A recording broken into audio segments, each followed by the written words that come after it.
All right, ladies and gentlemen, today is October 14th, 2021, and on behalf of the director of the U.S. Army Heritage and Education Center, Mr. Jeffrey Mangelsdorf, and the entire staff of the U.S. Army Heritage and Education Center and the U.S. Army War College, welcome to the 2021 General of the Army Omar Nelson Bradley Memorial Lecture. We do welcome listeners from all over the world to tonight's live stream lecture event, and we're excited to welcome our in-person audience right here in the lecture hall. For those of you listening live, please remember, and you can see on the screen right now, if we can flip that back for a second, you can submit a question for our Q&A at the end of the lecture by either emailing the main USEC email address that you see on your screen or by sending us a note in Facebook Messenger. Just search the USA HEC in Facebook and send us a message. All right. So tonight's lecture is our annual General of the Army Omar Nelson Bradley Memorial Lecture. And to introduce the lecture and our speaker tonight, I present our very own Dr. Michael Lynch.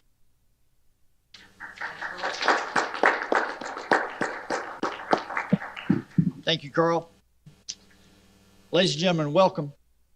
On behalf of the General and Mrs. Omar N. Bradley Foundation, I'm pleased to welcome you to tonight's Omar N. Memorial Lecture. The Bradley Foundation exists to honor the life and legacy of General of the Army Omar Nelson Bradley, former Army Chief of Staff, the first Chairman, Joint Chiefs of Staff, and America's last five-star general. The Bradley Foundation supports fellowships for serving Army officers to conduct graduate study in math and history. These reflect the General's lifelong interest in history and his service teaching math at the U.S. Military Academy at West Point, where the Foundation also funds several cadet awards. The Bradley Foundation also sponsors this memorial lecture, which focuses on an aspect of armed conflict contemporaneous with General Bradley's service. Finally, the U.S. Army Heritage and Education Center is privileged to be the custodian of the Omar N. Bradley Collection, a priceless treasure trove of primary source documents covering General Bradley's remarkable 66-year career that has enlightened scholars for decades. And now I'd like to introduce tonight's speaker. Richard B. Frank is a graduate of the University of Missouri, 1969, and Georgetown University Law School, 1976. He served in the Vietnam War with the 101st Airborne Division as an aero rifle platoon leader. If nothing else, he earns tremendous respect from all of us for having served as the lone infantry officer in an air cav troop. Rich is an internationally recognized scholar specializing in the Asia-Pacific War. His first book, Guadalcanal, won the General Wallace M. Green Jr. Award for the best book about the Marine Corps history in 1990. His second work, Downfall, The End of the Imperial Japanese Empire, appeared in 1999. It won the Harry S. Truman Book Award and has been called one of the 6 best books written in English about World War II. Both books became main selections of the History Book Club. In 2007, he completed MacArthur as part of the Palgrave Great Generals series. Besides his numerous appearances on television and radio, he was a consultant for the epic HBO miniseries, The Pacific. He serves on the board of presidential counselors of the U.S. National World War II Museum, including a term as head of that body. He is the principal historical consultant for the museum's major exhibit titled The Road to Tokyo.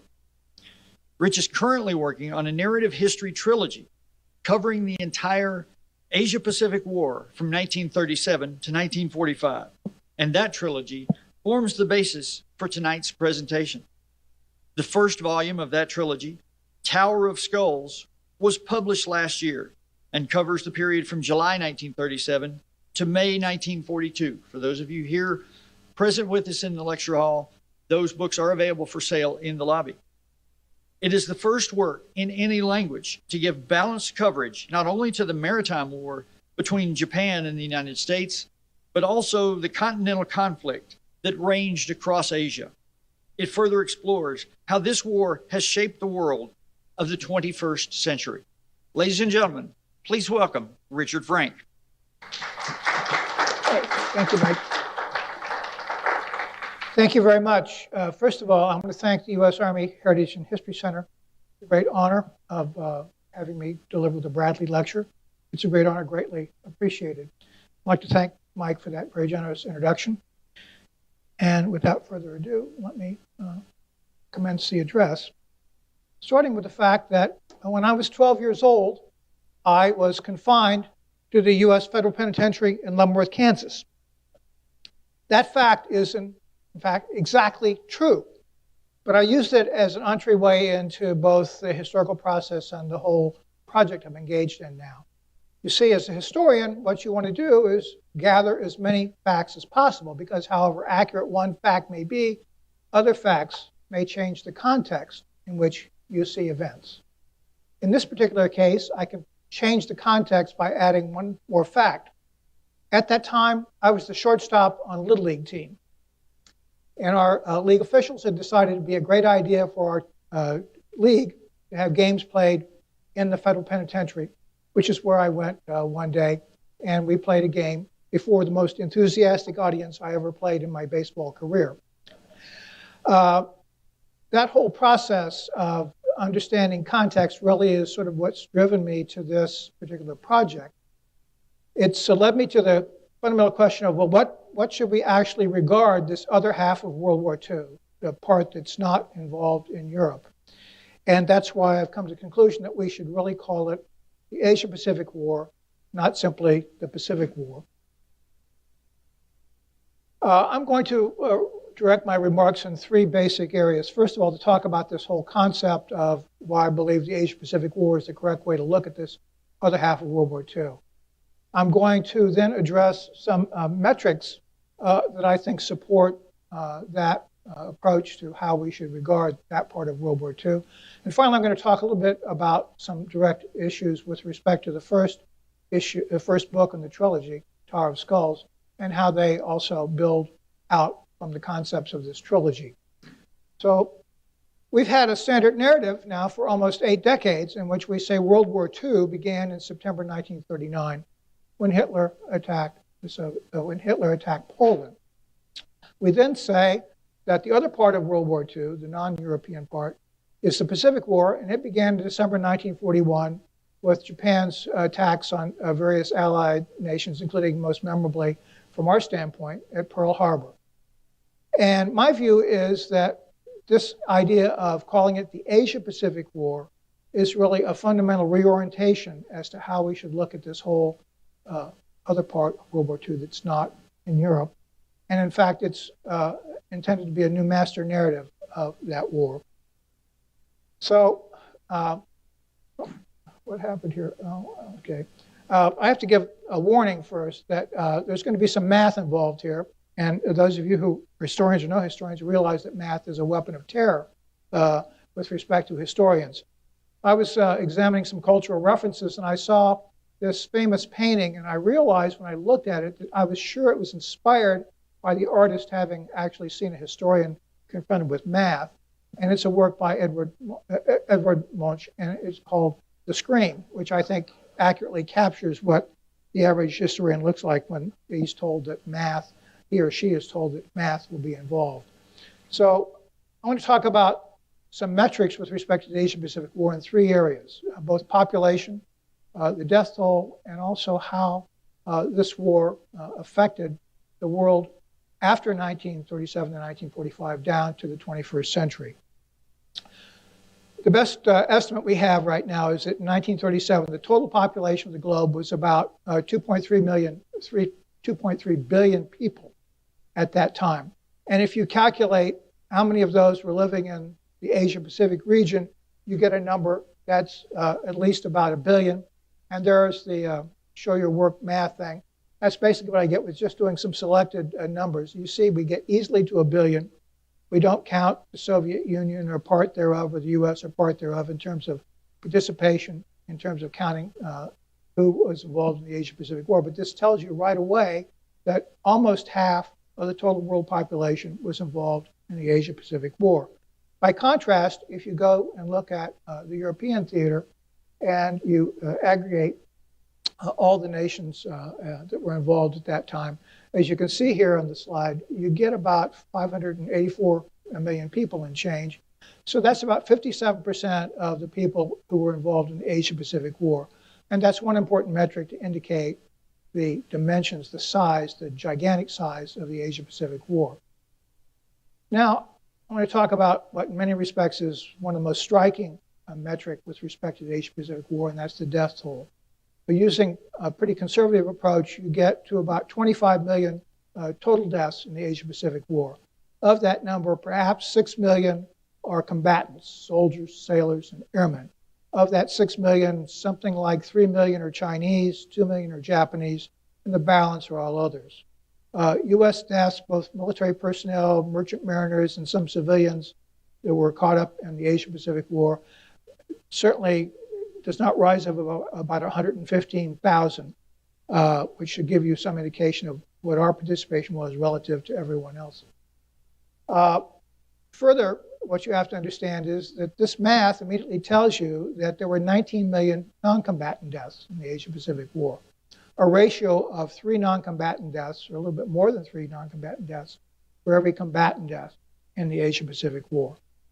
And of the non-combatant deaths, at the high end, the number of Japanese non-combatants who died in the Asia-Pacific War is somewhere between 1 and 1.2 million, which tells you immediately that for every Japanese non-combatant who died in the war, somewhere between 17.8 and 18 other non-combatants died. They were overwhelmingly other Asians. About 12 million of them were Chinese. And this has led to 2 basic principles that I've tried to apply in writing the trilogy and always in discussing these issues, which is to unfailingly to be prepared to count all the dead, not just some of the dead, and I very much include the Japanese and all the dead, and to treat all the dead as sharing a common humanity. I think one of the great faults in much of the historiography about what we call the Pacific War was that we narrowed it down to only part of the dead, and treating only part of the dead as sharing a common humanity. If you break the numbers down further and you go to China, 12 million dead. Now, the figure here I get from the work of Professor Rana Mitter of Oxford University, whose book Forgotten Ally is one of the great standard accounts now of China's experience in what we call World War II. And Professor Mitter believes that the reasonable range for deaths in China, because no one can be confident of being precisely accurate, is somewhere between 14 and 20 million. And Professor Mitter breaks the 11 million number down as 12 million non-combatant deaths and about 2 million combatant deaths. Based on my work, I think the number of Chinese combatant deaths probably is closer to 3 million. You'll find sources that say it was 4 million or even more. But for our purposes, that's the ballpark figures I'm working in. So when I'm giving you 12 million Chinese deaths, I'm not trying to push this number out beyond any sort of reasonable range. If anything, it's a very conservative number. And if you break this down in terms of China's participation in the war, 8 years and 1 month, 2,963 days, and you simply divide the days into the total number of deaths, you find that on every single day for 8 years, about 4,000 Chinese non-combatants perished every single day for 8 years, just on a linear projection. When you do the other part of the non-combatant deaths, who are not Japanese for this era, you see it's between 5.8 and 6 million. The overwhelming majority of those people were involved in the war only from about December 1941, when Japan greatly expanded the war, to August of 1945. And that's 1,346 days. And again, you do the math. You actually get over 4,000 a day. It's probably closer to like 4,300 a day, but for our purposes, we'll just call it 4,000 a day. And so what this tells us ultimately is that basically every single day from December 1941, 8,000 non-combatants who were not Japanese were dying every day.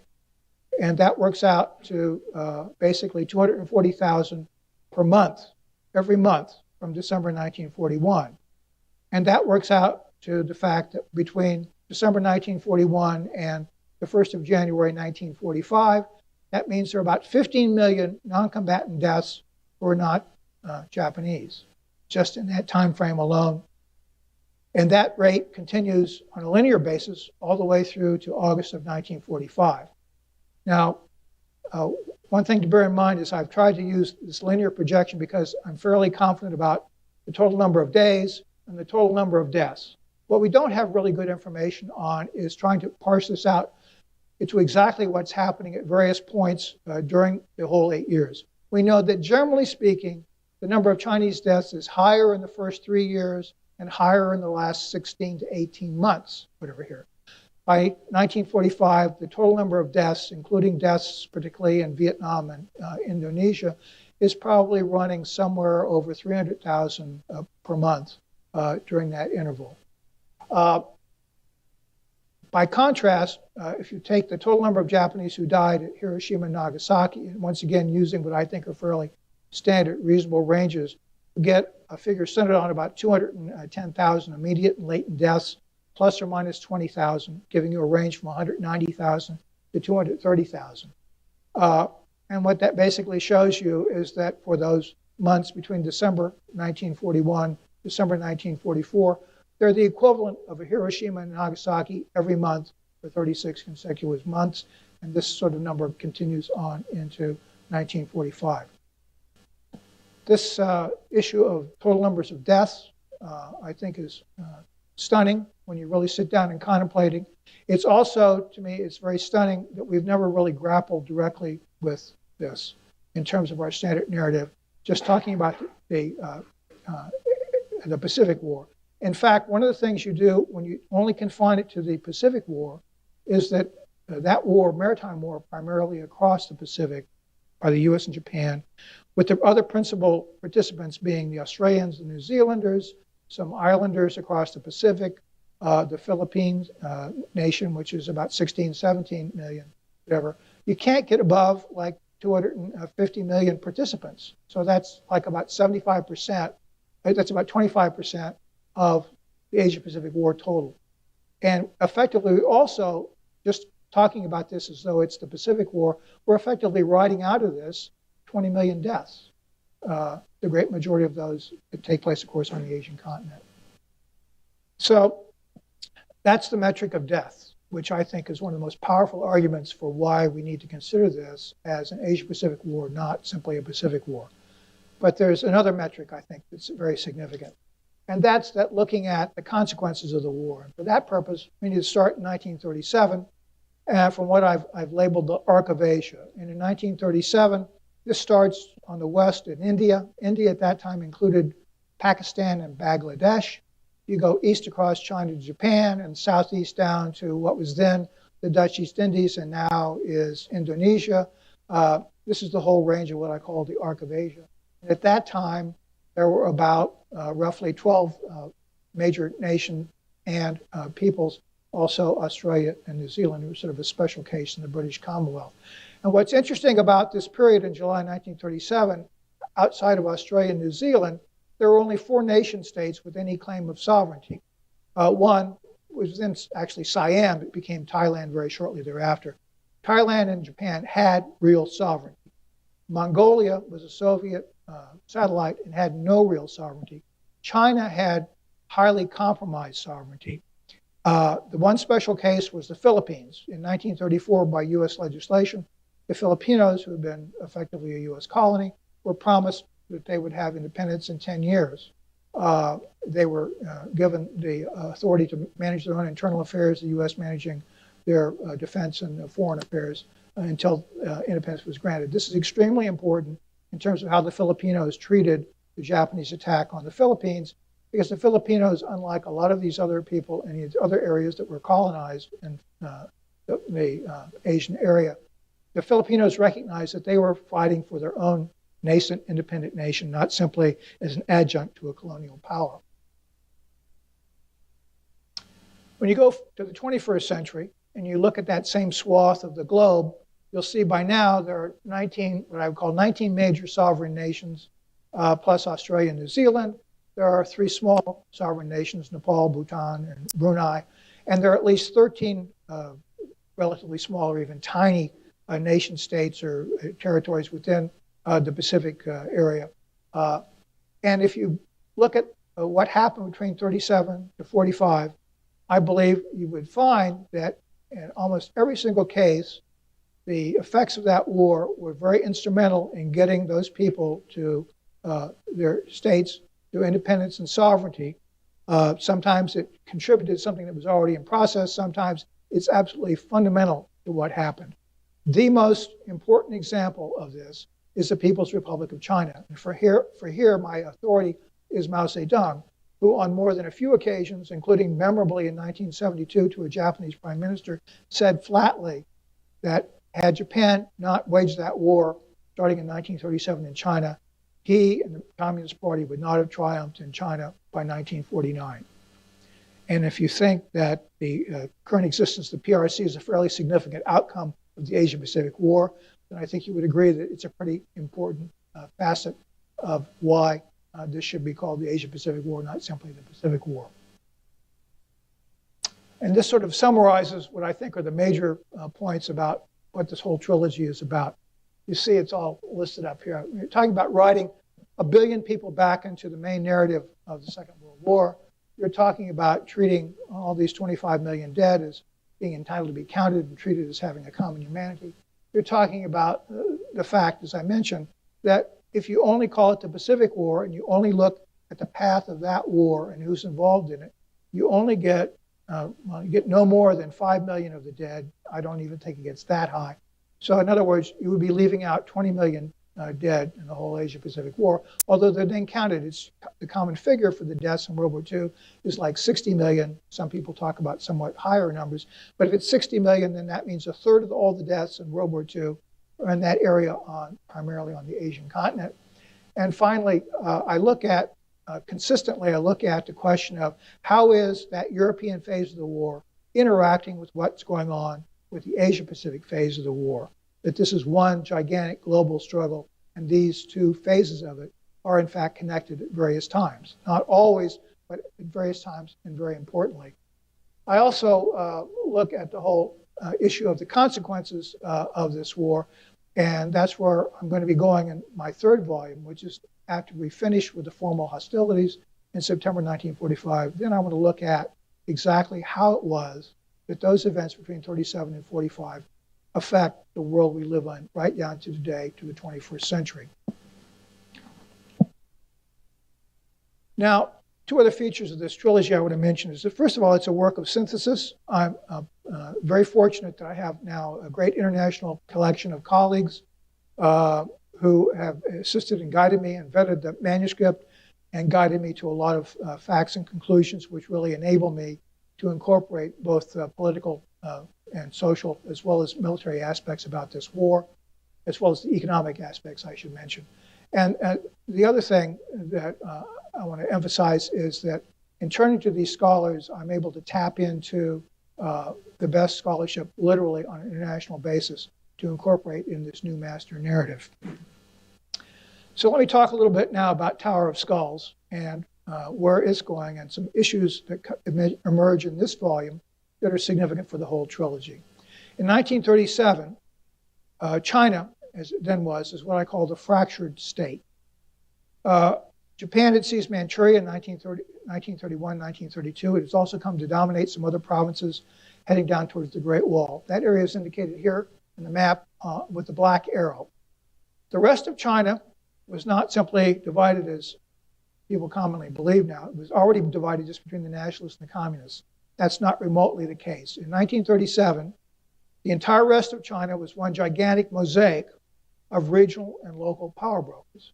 The most significant of those was the Nationalist Party under Generalissimo Chiang Kai-shek. That's the area indicated by the blue arrow. At that time, the Nationalists controlled 7 of China's 30 provinces in the lower Yangtze Valley. They were the most prosperous and the most populous provinces of China at that time. Altogether, they had about 170 million people, which was somewhat over a third of what was then approximately the 450 million population of China at that time. Beyond the area the nationalists controlled, again, was this big mosaic of lots of regional and local power brokers. One of them was Mao Zedong and the Chinese Communist Party, indicated by the red arrow. Mao and the Chinese Communists had ended up in this area after what they call the Long March. This area in northwest China is very impoverished even by Chinese standards. And at the time that the conflict began going with Japan in July 1937, the population that was under Mao's control was about 1.45 billion people. This is not 1% of the Chinese population. This is like 0.3% of the Chinese population at that time. A historian I highly respect, Dinah Larry, in an account a number of years ago, wrote that basically what she called the ragtag group of left-wing groups who were competing for power in China in the 20s and 30s were so diminished in their power that it was impossible to think of any of them rising to dominate China as Mao and the communists did by 1949. And one of the themes, especially going forward in Volume 2 and Volume 3, is how the Chinese communists rose from this incredibly low starting point to a position in 1945 where they could challenge for control of all of China. But that's what China was like. And the other point I want to make is that what you have to understand about the war that's going to take place is that Chiang was effectively leading a coalition. He was not simply the nationalist in control of everything, and he was in command of the nationalists. He had control and guide and encourage and discipline what was effectively a coalition of many, many other regional and local power brokers in order to keep China fighting in the war. Now, Chiang Kai-shek's reputation has undergone sort of a roller coaster ride from 1937 down to today. Between 1937 and about 1943, he was extolled as a heroic leader of China, leading a fight against fascist Japan in a heroic, heroic nation was under his leadership. From about 1943, increasing criticism arose of Chiang and the nationalists, some of it well-merited, some of it not so well-merited. And his reputation went into decline, and then it hit sort of rock bottom in 1949 when Mao took over China and it became the People's Republic, and Chiang and his rump of the nationalists went to Taiwan. Strangely enough, the big change started after Chiang died in 1975 and Mao died in 1976. And since that time, and this is foundational to what I'm doing in this trilogy, since that time, there's been a totally new literature, history, that's been developed from new sources coming from both sides of the Taiwan Straits. Very importantly, from within the PRC, documentary evidence we never had before, which gives an entirely different slant on a great number of events during this period. And probably the single most important aspect of the new evidence was that Chiang Kai-shek's personal diaries were finally made public in 2006, and they now repose in the Hoover Institution at Stanford University, which you may find a little strange, but that's for the reality or whatever here. As one of my colleagues was told by a historian from the People's Republic of China, that historian from the PRC said, when they got Chiang's personal diaries and were able to read those, he said that changed everything, because the depiction of Chiang could now be sorted out between what was mythology and what was real, and there was enough real stuff there to show that Chiang is now in many precincts in the PRC a respected figure, which, had you told me that 25 years ago, I'd have thought it was ludicrous. In fact, when I started this whole project, when I was told that that was the case, I was extremely skeptical for quite some time until I really got some hard evidence and convincing evidence about this. One of the biggest things, and I can't begin to go into all the things that has changed about our perception of Chiang, one of the biggest charges against him was the notion that he never wanted to go to war with Japan, that he had to be dragged kicking and screaming into the war with the Japanese. And now we have both documentary evidence from both sides of the Taiwan Strait and his diaries. And basically what really happened was that when Japan seized Manchuria in 1931, 1932, Chiang was very bitter that they really couldn't, he didn't believe the Chinese at that point could not really do anything about it. But he also resolved that it was clear now for China to restore its sovereignty, there was going to have to be a showdown war with Japan. But Chiang, who had studied and actually been in Japan and spoke Japanese, realized that taking on Imperial Japan was an extraordinarily formidable task, and a great deal of preparation had to be made. Now we have all this evidence about all the guidance and direction he gave to make all these preparations for this showdown war that would take place. He had a talk with a number of nationalist officials in March 1934 in which he said there are fewer than 1,000 days left before we're at war with Japan. He was off by 43 days. He also said in this period, he says, we will get into war with Japan, but eventually a world war will come because we need allies to complete the final defeat of Japan, which is beyond our capability. So that just gives you a sampling of why our impression about Chiang and his effectiveness of his rule has changed so dramatically. Well, when the war actually gets going in July 1937, the initial outbreak of hostilities is up around Beijing. And when Chiang decides that now the moment has come, he can no longer ask for the patience of the people whose support he needs to continue waiting for preparations to be complete. Now he has to go to war. The question is where? And as a soldier, he looks at it and says, well, the area up around Beijing and northern China, flat, open, it gives every advantage to the Japanese in terms of their superiority in mobility, firepower, air power, military craft. That's giving them basically all their trumps over here. We're going to fight in Shanghai in an urban environment in which Chinese numbers and small arms counts a whole lot more than it does out on those open plains. And so that's where the first great battle of the Second Sino-Japanese War takes place between August and November of 1937. Before it's over, it will be the greatest battle in a city before Stalingrad in World War II. There will be 250,000 Japanese soldiers involved in the conflict. There will be 750,000 Chinese soldiers, over 1 million. And what's significant is not that at the end the Japanese are going to win. What's significant is this. When this conflict starts, it's the expectation in Japan and throughout the world, based upon literally just shy of a century of experience, that as soon as the Japanese get some significant forces into China, they will rout the Chinese, and the Chinese will have to submit to whatever terms the Japanese offer. Because China had not managed to conduct effective resistance to a westernized power since 1837. And this battle goes on first for days, and then for weeks, and then for months. And at the end, the Chinese lose, but I would say you can analogize it to the battle of what we call the Battle of Bunker Hill. We lose at the end of the battle, but we come away convinced that, there can be eventually success from our sustained resistance against the British. And that's exactly what the Chinese take out of this battle in Shanghai. It's an absolutely tremendous psychological success for Chiang and the nationalists, although the army suffers terrible losses in the battle. Well, the Japanese, who had been having some doubts about what was going on for a while there in Shanghai, led by their soldiers, as usual in Imperial Japan, they decided, well, if we just march on up the Yangtze River to the next major city, Nanjing, which is the nationalist capital, we capture that, that will be the knockout blow. That'll knock the Chinese out of the war. Well, they march up to Nanjing and conduct what now is known as the Rape of Nanjing. I've got a whole chapter on that.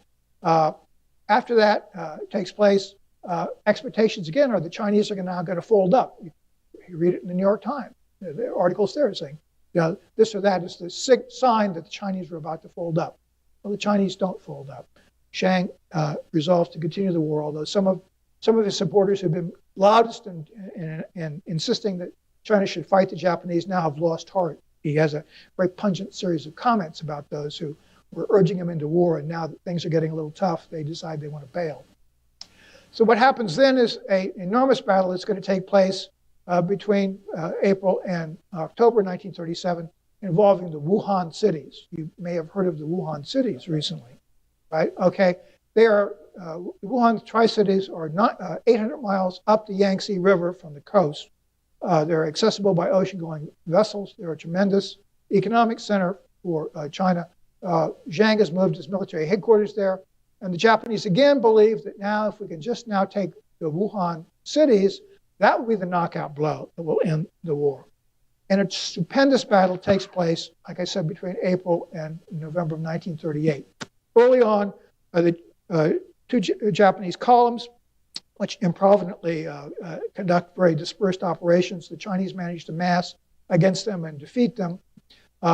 Military success which helps recharge Chinese morale. However, the Japanese approach to taking the Wuhan cities is on two axes. One is basically up the Yangtze River, coming essentially on more of a western trajectory.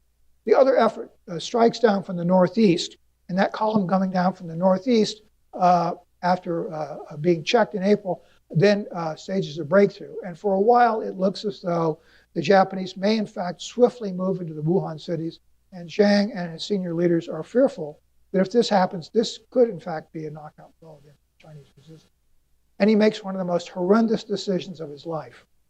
He decides to authorize the breaching of the Yellow River dikes, which unleashes a fantastic, gigantic flood across 3 Chinese provinces.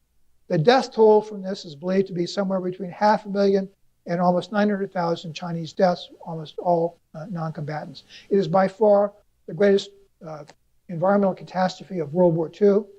And as an aside, just think about this for a second. Can you imagine something like this having happened in the European phase of World War II and you'd never heard about it? That's an example of just exactly how much we've basically erased that whole part of the history of World War II. Well, this is controversial, but I believe it is correct that it does check that column, and the Chinese continue to offer resistance that goes all the way into November. Now, one of the things that the Japanese employ during this campaign, as they have employed before and they employ after, is poison gas.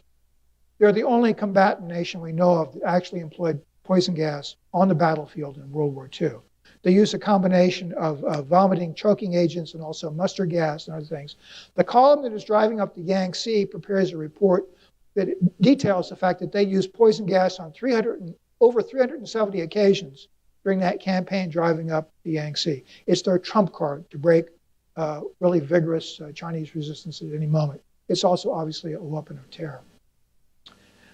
Well, finally, the Japanese get to the Wuhan cities. Is this the big disaster of the war? What we know now that we didn't know for many decades was in Tokyo at Imperial General Headquarters, which is like their Pentagon, there's a war diary in the Imperial Army's operations section. And they write in that war diary at that time, in November 1938, that they now recognize that Japan cannot force China, or cannot defeat China by military means alone. They are now in a quagmire in China. And they move to go to other methods to try to quell Chinese resistance, which I get into in the book. Very briefly, this is a very interesting chapter I have. It's about the Wuhan cities during that summer of 1938. There's a great book by an American historian about that, talking about that's the moment when there's the greatest political and artistic freedom that's taken place on mainland China in the last century. It's sort of a wistful moment about what we could all hope perhaps China will eventually get to, but it's a very interesting moment. And also it's done under the nationalists or whatever here, not under the communists, obviously. A more important thing that happens at this time in terms of our immediate narrative is refugee flight. Professor Mitter, his book on China's war, says that he thinks there were 80 to 100 million Chinese refugees in the course of this 8-year war, which is a mind-boggling number. It's driven by the fact that the Japanese are not taking Chinese military prisoners. They are not only not taking Chinese prisoners, they basically are systematically going through Chinese males down to teenagers, and if they think they were or might be a soldier, they are typically summarily executing them. They're also doing all kinds of atrocities against Chinese women. The terror that this strikes across China drives this tidal wave of refugees. I use a figure from an American historian of Chinese ancestry who thinks the number is more like 45 million. It's still obviously a stupendous number. It's 10% of the Chinese population picking up at some point and moving. I don't think I want to go above that at this time because you have to understand that between 75 and 90% of the Chinese population is living on their farms, their holdings, and frequently that's their only means of livelihood, that's their only means of survival. They don't have the mobility to pick up and move and go somewhere else. So this refugee flight, as I talk about, creates a stupendous burden on the nationalist government. How do you deal with this enormous number of refugees? Well, you can read it in the account, but what happens is it fundamentally changes the relationship of the nation state to the population. Prior to this episode, and the nationalists striving now to deal with this in the local, there had been no obligation at the national level for anything we call social welfare or whatever here, beyond maintaining the dikes and sometimes keeping grain reserves against famine. And now they get wholesale into doing things that we call social welfare or whatever here now. And eventually the communists will build on this when they take charge. And finally, we come in this part of the talk to what I think is one of the most significant aspects that I talk about in the whole first volume. And that's what I call the most important naval campaign of World War II you've never heard of. And that's the Japanese naval blockade of China. It begins with the Imperial Navy blockading the Chinese Pacific coast in 1937. It's supplemented by actions by the Imperial Army, which seize ports, and also they drive up the Yangtze River and some of the other waterways, which are important for the Chinese economy, Chinese population, and Chinese control. And what this does is four things. First of all, the nationalists have stockpiled a lot of munitions for this showdown war with Japan, but they've pretty much gone through that because of the intensity of fighting. By the end of 1938, 1939, they need resupply from Allied powers, and this blockade is going to first constrict and eventually almost totally cut off any resupply of munitions, which is why the Chinese armies by 1943 are not capable of large sustained operations. Second, it prohibits import of food. Although you might think that China was basically self-sustaining in food, this is not the case, particularly some of the coastal provinces where the rice growing or the food growing is in deficit to the total population. And they become reliant upon bringing in imports of food to those areas to support the population. This cutoff of food is going to have a very important effect by 1943 and thereafter in terms of the stability of the Chinese food supply.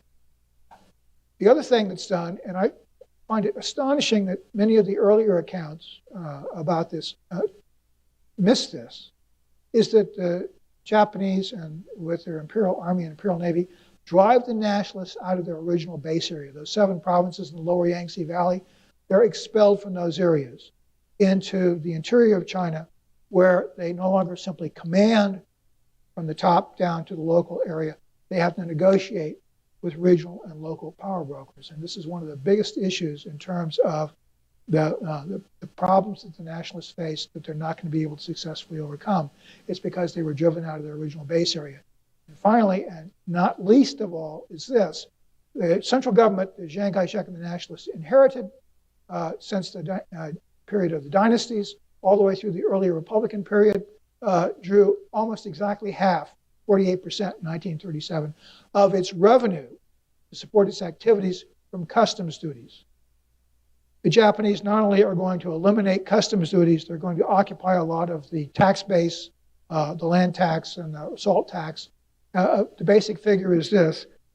Compared to where they were in 1937, when the customs duties and the other revenue sources provided 67%, or just about 2/3 of the budget of the national government, that total will be reduced to about 6% of monies flowing to the national government after 1938. How do you make war without money? You don't.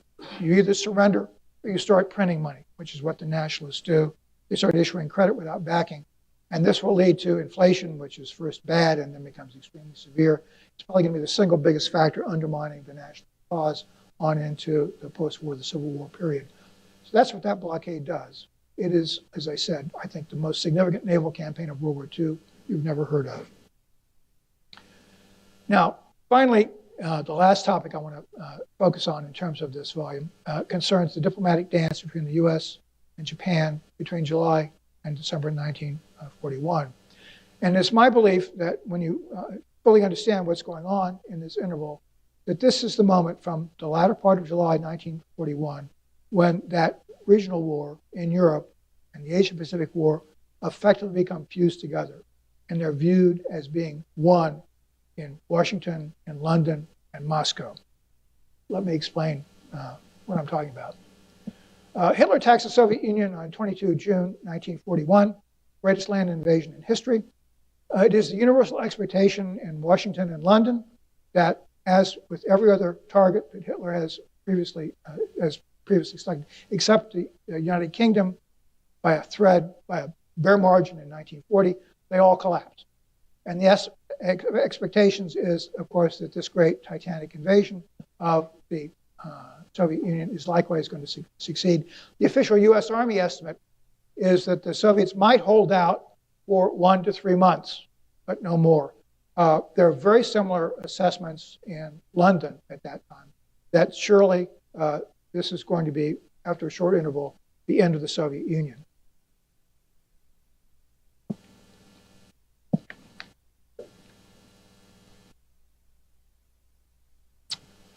So another interesting point is, how do they know what's going on in this enormous battle, right? There are no independent observers out to the battlefield on either side at this time.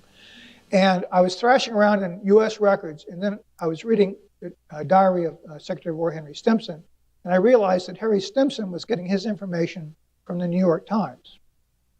And then I realized, looking at the New York Times, is the reason why he was doing that was because the New York Times made it a practice throughout the entire war of printing the official communiques of all the major combatants every day on page 2, often with accompanying very useful and informative maps about what was going on. Well, you will not be surprised to learn that the communiques from Moscow and from Berlin did not bear a lot of resemblance to each other about what's going on day to day. The only data point on which they did, in fact, agree, eventually over days or sometimes weeks, was where the fighting was taking place. And what those communiques showed in those opening weeks of Barbarossa, Operation Barbarossa, was indeed the Germans were driving very deeply into the Soviet Union. And then in the last 10 days of July 1941, the German front stabilized. And immediately, Simpson and others in Washington recognized this as a sign that the Soviets might survive and continue the fight against the Germans, which, of course, from a strategic level was of almost immeasurable importance, whatever here. So the question in Washington and London, and they picked it up immediately also, was, what can we do about this? Well, the short answer was, well, the British were overextended, the Americans were unready, the practical logistics of getting any material aid to the Soviet Union in 1941 were horrendous, and very little is actually going to arrive on any battlefront in 1941. There was one thing, however, that they focused on that they believed it would be of material assistance to the Soviet Union. And that was the fear that if Imperial Japan joined the attack against the Soviet Union, that might be the knockout blow against the Soviets. How to keep Japan from joining the attack on the Soviet Union? Well, the obvious answer was to keep the Japanese tied down in China. So from this moment, I would say that the road eventually to Pearl Harbor ran from the Soviet Union through China on to Pearl Harbor.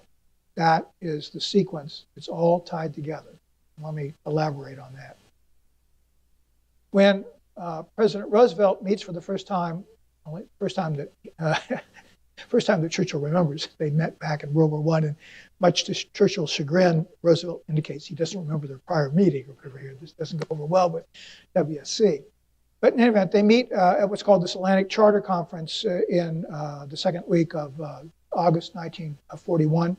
That's going to produce the Atlantic Charter, which sort of explain the overall war aims of the U.S. and the United Kingdom. But accompanying Churchill to this meeting is Harry Hopkins, you see back there. He's President Roosevelt's most important aide. He's sort of a combined chief of staff, national security advisor. And Hopkins is fresh from an interview with Joseph Stalin himself in Moscow. And Hopkins arrives and briefs FDR and Roosevelt on that interview. And at that interview, Stalin tells Hopkins more than any Soviet official has told any Westerner about what's actually going on the Eastern Front. And when Hopkins asks Stalin, what do you immediately need? And Stalin says, I need anti-aircraft guns and aluminum. And when Hopkins relays that account, he stresses that obviously he's asking for aluminum. He's talking about a raw material that will be turned into weaponry later. He's saying, we're going to survive, we're going to hang on, I'm going to continue the war. And that's exactly what they take the message from that interview and what Hopkins relays. And Hopkins has one other very important message. In his discussions with Soviet foreign ministry officials, the Soviet foreign ministry officials say, we want the U.S. to publicly declare that if Japan attacks the Soviet Union, the U.S. will come into war against Japan. And so it's suddenly clear that thinking in Washington, in London, and in Moscow are all the same.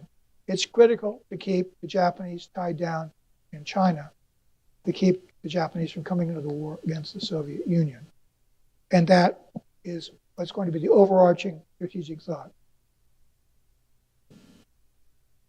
So now we've got to switch over for a moment to pick up another important thread, because nothing is ever simple at this time. But what are the Japanese doing? Well, when Hitler first attacks, they think about either what they call northern operations, joining the Germans in attacking the Soviet Union, or southern operations to strike south, particularly for oil. And they quickly resolved that it's going to be southern operations rather than northern operations. And when they look to conduct diplomacy with the U.S., what you have to understand that from the Japanese perspective, the supreme strategic issue is the quagmire in China. That is the number one issue that they're dealing with. And they have two proposals that they lay repeatedly before the U.S., that this is what they want to secure an agreement with the U.S. The first of which is they want us to join them in imposing a peace settlement on China that effectively will declare the Japanese have won and the Chinese have been defeated. The second thing is they want us to agree to cut off all support for China in the belief that an unsupported China will be a defeated China in very short order. And that is going to continue throughout the negotiation between December 1941. And what you have to understand, you have to do to understand exactly what's going on here, you have to keep reading what the Japanese diplomats are saying about what their various proposals are really all about. That's where they make clear that the basis for any agreement with the U.S. is going to have to be the abandonment of China, at least, if not posing this peace treaty. Listen, let me move along here to allow some more time for Q&A.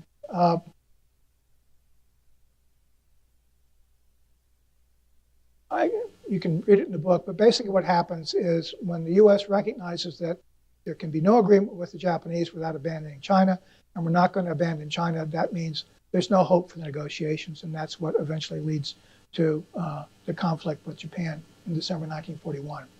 The Japanese from December 1941 are going to strike out, and by May of 1942, when this first volume ends, they've created this enormous empire across 7 time zones. There are about 516 million people within the Japanese empire at that time. When Hitler's at his maximum extent, he probably controls about 360 million people. It gives you a relative comparison of what the Japanese have achieved compared to the Germans. In the second volume, I pick up on 7 May 1942. This first volume ends with the surrender of Corregidor on 6 May 1942. The Japanese empire is effectively at its apogee, and starting the very next day, which is the first day of the main action, the Battle of Coral Sea, that's when the downhill slide begins. This goes to the end of the Marianas campaign in August of 44. And the third volume picks up in August of 44, and then we'll go to not only to September 1945 when the war officially ends, but also that's the period in which I'm going to tie in together what the effects of what's happened between 1937 to 1945 have had on the world we live in today. Well, you've all been very patient. I appreciate it. I ran over a little bit on my talk or whatever here. You got me excited or whatever here.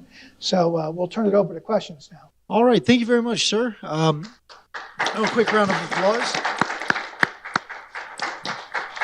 So we do have a few minutes for Q&A. I'll remind the crowd here in the room, please raise your hand if you've got a question. Shannon in the back will come around with the microphone for you. While she's getting the microphone set up, I do have a couple questions from online. We'll go ahead and start with one of them. And this one is looking at the lasting effects on Chinese society from the war. You spoke a lot about what happened there in China, especially the refugee flight. We got a couple questions, putting those together. Can you speak to those lasting effects on Chinese society? Yeah, since we don't have much time, I can't go into everything. One of the most interesting aspects is this. One of the aspects about Japan's war in China was very extensive bombing of Chinese cities. And what this led to became something that became embedded in the Chinese culture, which would continue for decades thereafter, which was that you lived close to where you worked so you could go back and forth rapidly when you're being bombed. And that continued literally into today. Another thing that happened was that in terms of stoking up Chinese morale, one of the things that had not been a feature of Chinese culture up to that point was mass singing. And one of the ways they kept up morale was a whole array of songs, both indigenous Chinese songs, also taking Western melodies and turning those into war-fighting songs, talking about every conceivable aspect about fighting the war. Those are just two of the aspects about how the war had a very enduring effect.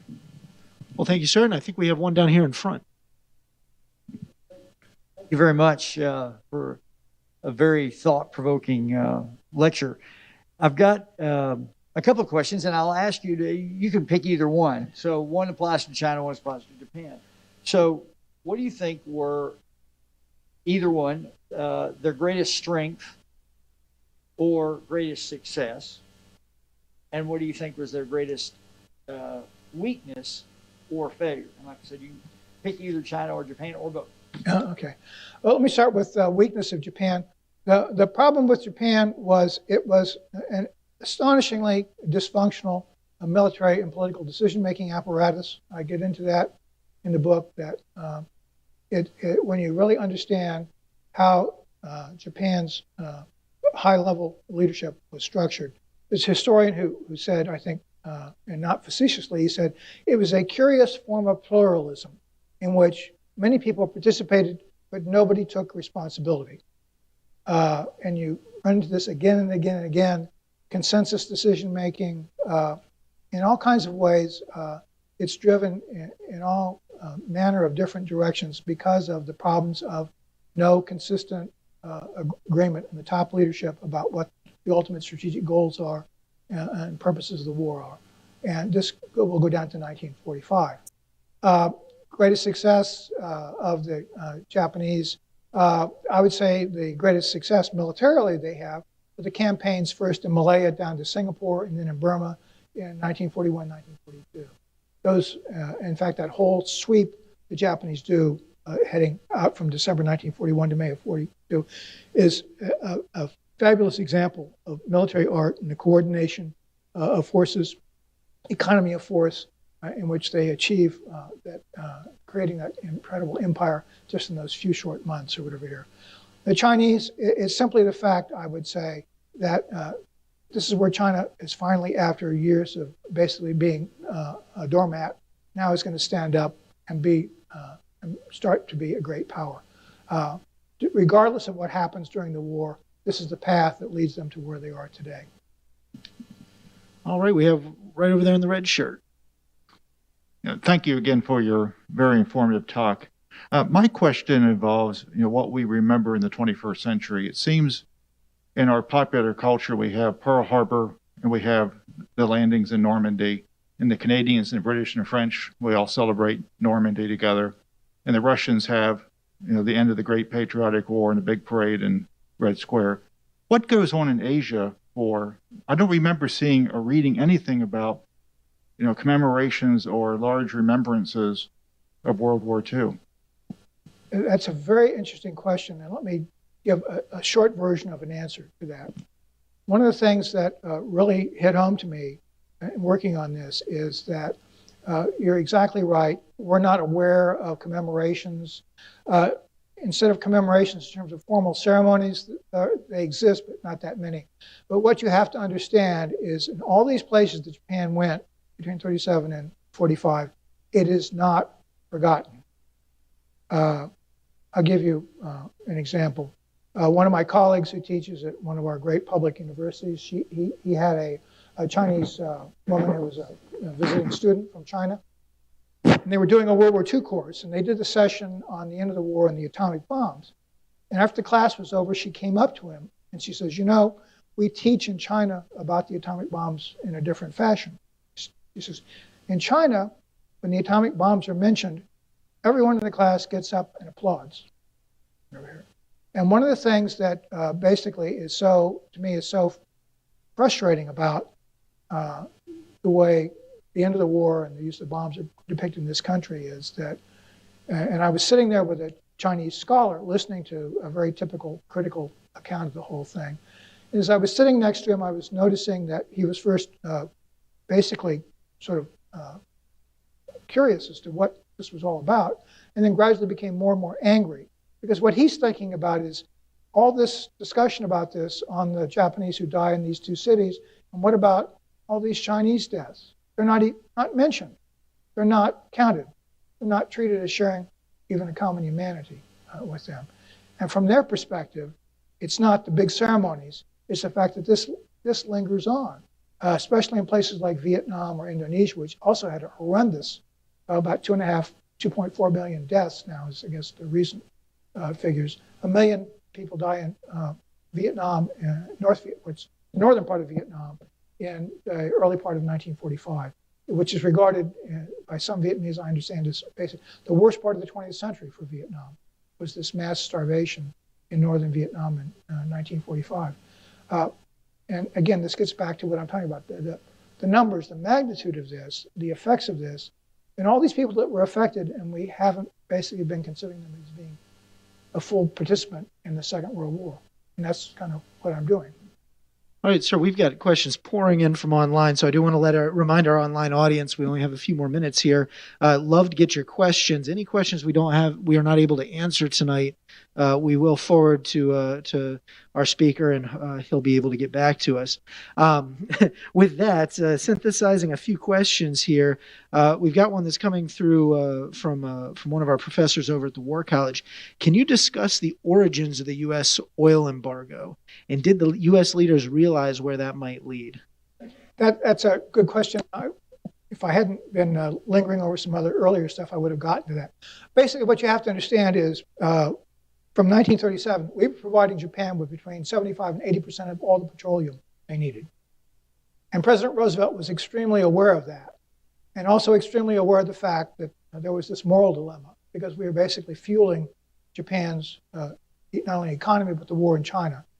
And if there are about 7.5 million dead Chinese by the middle of 1941, and we gave the Japanese 75 or 80% petroleum, do the math. I mean, we had some role in probably killing 5 million Chinese in some fashion or another. And he's highly aware of this, but the problem is that what he sees as the strategic problem is that if we cut off the oil before this point, he's doubtful that the American public will support a war that would be willing to go to war if Japan were to take the obvious option, which is to go down to the Dutch East Indies and seize the petroleum down there, which is what they're eventually going to do in 1941, 1942.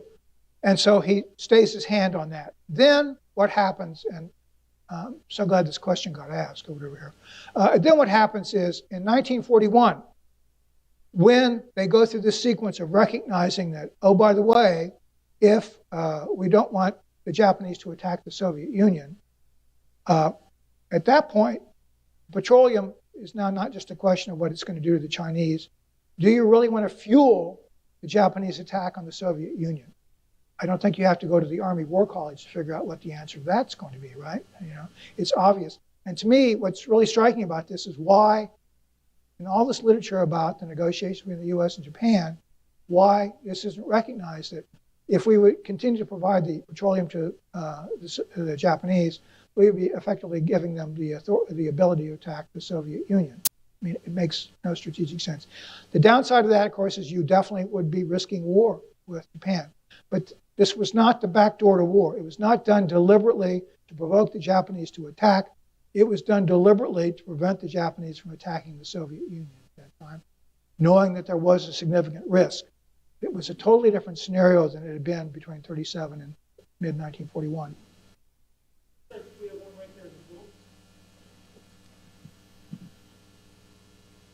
Did I hear you say that the greatest environmental catastrophe of World War II was the gassing in the Yellow River dikes? The breaching of the Yellow River dikes. They breached the dikes in the Yellow River.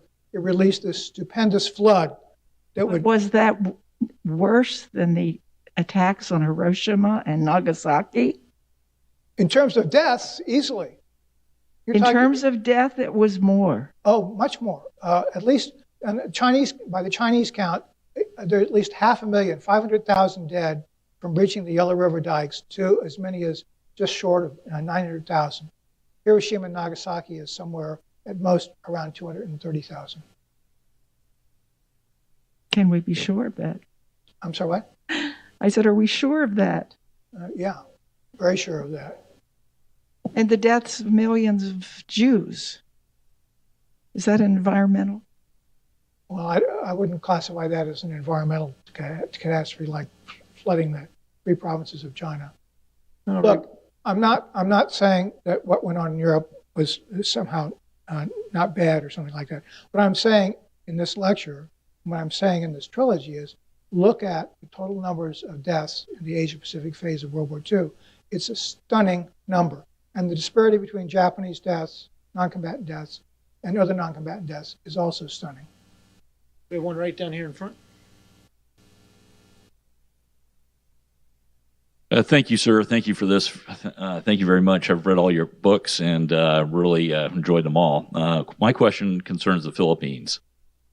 Specifically, prior to World War II, some American strategists said that the Philippines was indefensible and that the U.S. should essentially wash its hands of the Philippines and retreat back, I guess, to, Hawaii, etc. Others, such as MacArthur, said we must defend. And even prior to World War II, as you know, President Quezon of the Philippines said he entertained at various times possibility of trying to gain neutrality so that the Philippines were spared. But didn't the United States have a moral aspect for its reasons for defending the Philippines and also going back to retake them? Yeah. There's a long talk that we can generate from that question alone. And MacArthur was not alone. As you, I'm sure, know, there was a substantial dispute within the armed services about how defensible the Philippines were or should be. And there was this radical change from July of 1941, which was part of this buildup to help deter the Japanese, in which we put more men and also more aircraft into the Philippines, intended as deterrence or whatever, which of course failed in December 1941. The Navy was insistent right from the get-go that we have to hold on, or at least try to hold on to the Philippines, although they recognized that their campaign across the Central Pacific would probably not arrive in time to relieve the garrison over here. MacArthur, there are a lot of things you could say about Douglas MacArthur, but he definitely did recognize this moral obligation that we had. We had the Philippines as a colony. Part of the obligation for that was to defend them from outsiders or whatever here. And we failed in that in 41 to 42, that first campaign. And coming back in 1944, years ago I was reading about the arguments that MacArthur has with leaders, including Roosevelt, about what to do. And MacArthur at that point talked about our moral obligation to Filipinos. And at that time I was not as impressed with that as I am now. When you really look at this whole panorama of death all the way across the Asia-Pacific region, and you understand that the Philippines were not food self-sufficient. Had the war gone on, they would have had something like what happened in Indonesia or probably Vietnam or whatever here. So when MacArthur's talking about a moral obligation to Filipinos, that in fact is real and true. And I think that's a very important part of understanding about how that war played out. All right, so we have time for one more question. I'm going to allow that one to go to one of our instructors over at the War College listening in on the internet here. What happened to the Koreans during this period, and how much did the war between Japan and China affect it? The Koreans were notoriously exploited by the Japanese.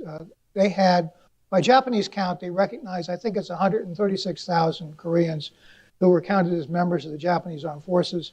Most of those were, in fact, impressed laborers.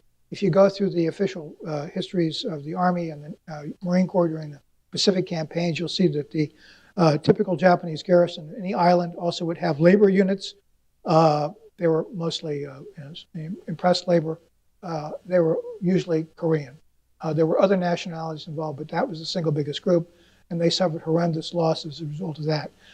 With respect to Korea, Korea was very much exploited by the Japanese. One of the most important aspects about that was in 1945, as the Japanese realized that their food situation is careening downward towards a famine, they deliberately go to Korea in the summer of 45 and begin to pull out 1 million tons of rice to take from the Koreans to have to feed the Japanese population. Fortunately, the war ends before that rice is probably going to end up in the bottom of the South China Sea, because when they try to bring it across on ships, we're going to pretty much sink most of those, our subs or our aircraft or whatever here. So the Koreans barely escape a famine due to the war in 1945. In fact, had the war, I mean, if you do hypothetical and the war goes on and the Japanese food situation becomes worse, the first place they can go to try to extract additional food, rice, is Korea. So their situation would have been, catastrophic by a few months after August 1945. Thank you for listening to our lecture. The U.S. Army Heritage and Education Center at Carlisle Barracks, Pennsylvania, USA is an integral part of the U.S. Army War College and maintains the knowledge repositories that support scholarship and research about the U.S. Army and its operating environment. To learn more about the Army's history or to plan a visit to our center, please visit us online at www